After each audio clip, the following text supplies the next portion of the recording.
Korach Aliyah Shishi, the sixth Aliyah. We learn a tremendous lesson, and this Aliyah, Klal Yisrael tells Moshe Rabbeinu that we're scared.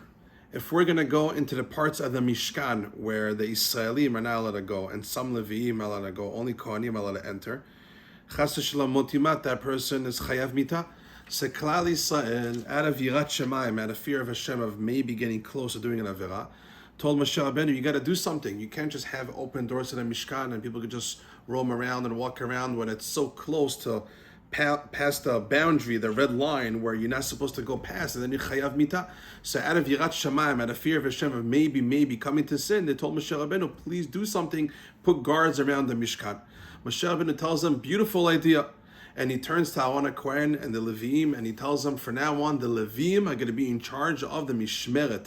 They're going to watch around the Mishkan. And the Pasuk says in this Aliyah, "U'shamartem et Mishmeret HaKodesh, v'et Mishmeret HaMizbeach, v'lo yot ketzer b'nei Yisrael." There'll be no more anger on the Jewish people, which means you're going to make sure Leviim, you're going to be the guards outside the Mishkan and inside the Mishkan. Each one is going to be designated with his own spot to make sure that in Israel does not go past a certain boundary he's not supposed to in the Bet HaMikdash and the Mishkan.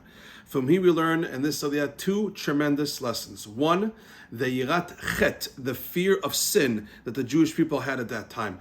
There's a little bit of a forgotten concept called Yirat Chet. There's something called Yirat Shamayim, something called Yirat Chet, to be fearful of maybe coming close to sin. Tzaddikim had Yirat Chet. They were very scared to even come in the path or even get close to a maybe of a chance that I'm going to sin. Over here, Klal Yisrael, we're so scared that maybe we're going to come to the Bet HaMikdash, we're going to come to the Mishkan, and we're going to, be so happy, we're going to start dancing or start walking around, and maybe we're going to go past the barriers. So Moshe Rabbeinu, please do something, we don't want to sin. That's called Yirat Chet, to be very careful and being scared of maybe if I go down that path, I might sin. It's a tremendous ma'alah to have. Second point is the Levi'im.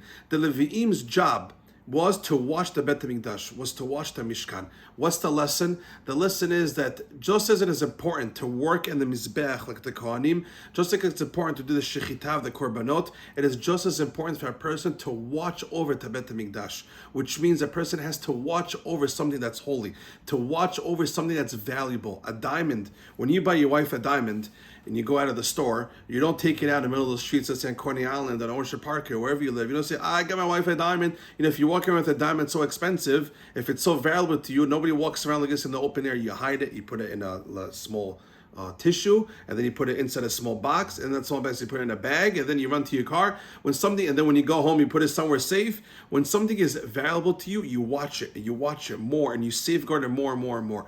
The Bet HaMikdash, the Mishkan, Hashem, Torah, Yirat Shamayim is so valuable to us that we always have to safeguard. We always have to put boundaries around, more guards to make sure nobody crosses the red line. Nobody touches the holiest of the holy, which is the Kadosh Baruch Hu, which is God, which is the Bet HaMikdash. The Leviim here had a tremendous zichut, a tremendous merit to watch the Mishkan, to make sure nobody breaks the law. Why? Because when you safeguard something, it shows that you value it in the first place. So every single one of us, when something is valuable to you, and that's Torah, Yirat Shamayim, always make sure you safeguard wherever you go. If Torah is valuable to you, if Yirat Shamayim, if being a tzaddik, if watching your eyes, watching what you listen to, watching how you eat is valuable to you, if mitzvot have value, you're going to safeguard. You're always going to be extra careful, just like the Leviim.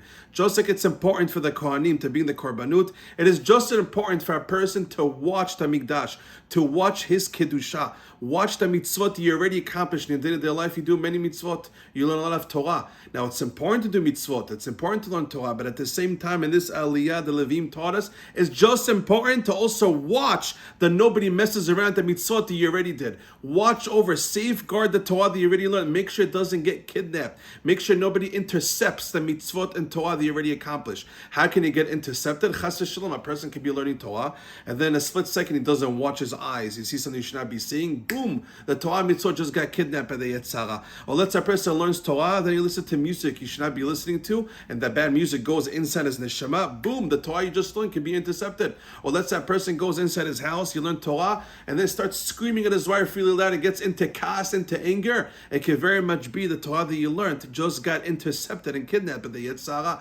So just like it's important to learn Torah and do mitzvot, it is just as important to always make sure to safeguard your Torah and mitzvot, that they stay intact and you own it for Olam Haba.